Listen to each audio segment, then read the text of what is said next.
দেশজুৰি বৃহস্পতিবাৰে স্তব্ধ হল বেংক সেৱা। 16 আৰু 17 ডিচেম্বৰৰ এই দুটা দিনত বেংকত নহ'ব কোনো লেনদেন। কেন্দ্ৰীয় চৰকাৰে ৰাষ্ট্ৰীয়কৃত বেংক ব্যক্তিগতকৰণৰ বাবে লোৱা এই সিদ্ধান্তৰ বিৰুদ্ধে দেশজুৰি বেংক কৰ্মচাৰীসকলে বন্ধ ৰাখিছে বেংকৰ কাম-কাজ। উল্লেখ্য যে চলিত বৰ্ষৰ ফেব্ৰুৱাৰীত কেন্দ্ৰীয় বাজেটত বিত্তমন্ত্ৰী নিৰ্মলা সীতাৰমণে বিনিয়োগ আঁচনিৰ দুখন ৰাষ্ট্ৰীয়কৃত বেংক ব্যক্তিগতকৰণৰ ঘোষণা কৰিছিল। ইয়াৰ বাবে চৰকাৰে বেংক বিধেয়ক 2021 সংশোধনৰ বাবে সংসদত চলিত অধিৱেশনত দাখিল আৰু পাছ কৰাৰ কাৰণে তালিকাবদ্ধ কৰিছে। ইয়াৰ প্ৰতিবাদত ইউনাইটেড ফৰাম অৱ বেংক ইউনিয়নৰ উদ্যোগত সমগ্ৰ দেশৰ লগতে অসমতো চৰকাৰৰ এই সিদ্ধান্ত প্ৰত্যাহাৰৰ দাবীত বেংক কৰ্মচাৰীসকলে ঐক্যবদ্ধভাৱে প্ৰতিবাদ সাব্যস্ত কৰে। প্ৰতিবাদৰ জৰিয়তে বেংক ব্যক্তিগতকৰণ কৰাৰ সিদ্ধান্তক বাতিল কৰাৰ দাবী জনায়। প্ৰতিবাদত বিভিন্ন বেংকৰ শাখা কাৰ্যালয়ৰ কৰ্মচাৰীসকলে বেংকৰ কাম-কাজসমূহ বন্ধ কৰি চামিল হয় এই প্ৰতিবাদত। ৰাষ্ট্ৰীয়কৃত বেংক কোনোপধ্যেই ব্যক্তিগতকৰণ কৰিবলৈ দিয়া নহ'ব বুলিও সকিয়নি প্ৰদান কৰে বেংক কৰ্মচাৰী ইউনিয়নে। যদিহে এই সিদ্ধান্ত বাতিল নকৰে তেন্তে বেংক কৰ্মচাৰীসকলে তীব্ৰতৰ কৰি তুলিব এই আন্দোলন। ৰাষ্ট্ৰীয়কৃত বেংকসমূহ ব্যক্তিগতকৰণৰ ফলত সৰ্বসাধাৰণ ৰাইজৰ স্বাৰ্থ বিঘ্নিত হৈ পৰিব। লগতে চৰকাৰৰ ব্যক্তিগতকৰণৰ এই সিদ্ধান্তক জনস্বাৰ্থ বিৰোধী বুলি সংবাদ মাধ্যমৰ আগত মন্তব্য কৰে প্ৰতিবাদী বেংক কৰ্মচাৰীসকলে। প্ৰতিবাদৰ ফলত ৰাষ্ট্ৰীয়কৃত বেংকৰ শাখা কাৰ্যালয়সমূহ বন্ধ হৈ পৰাৰ লগতে সকলো বিত্তীয় কাম-কাজ স্থবিৰ হৈ পৰে। এই প্ৰতিবাদৰ প্ৰতি ব্যক্তিগত বেংকসমূহেও সমৰ্থন জনাইছে।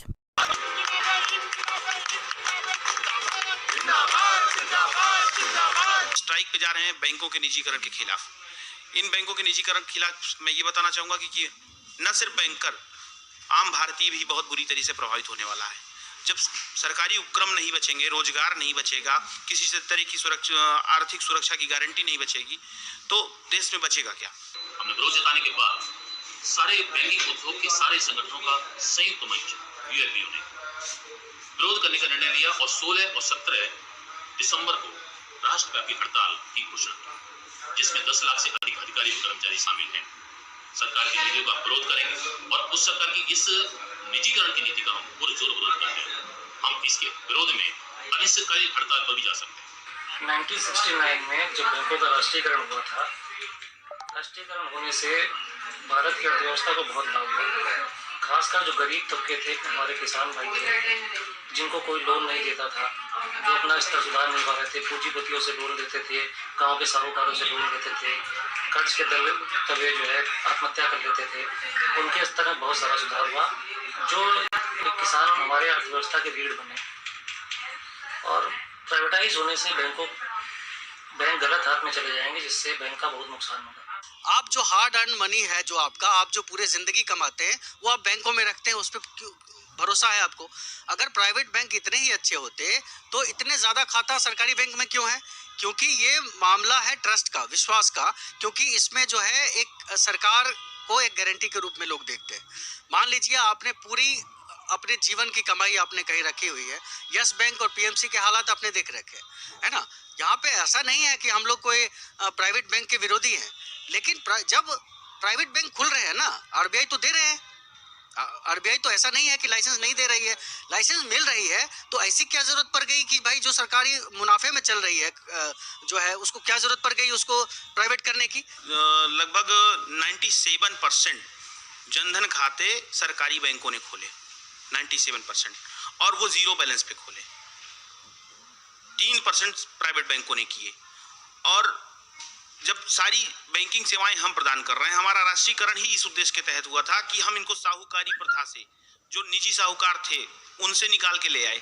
और क्या अभी भी वो पर्पज पूरा नहीं हो पाया है, और अभी हम उनको बैंकिंग सेवाओं से जोड़ने का पूरा प्रयास कर रहे हैं और उनको एक अच्छी बैंकिंग प्रोवाइड कर रहे हैं।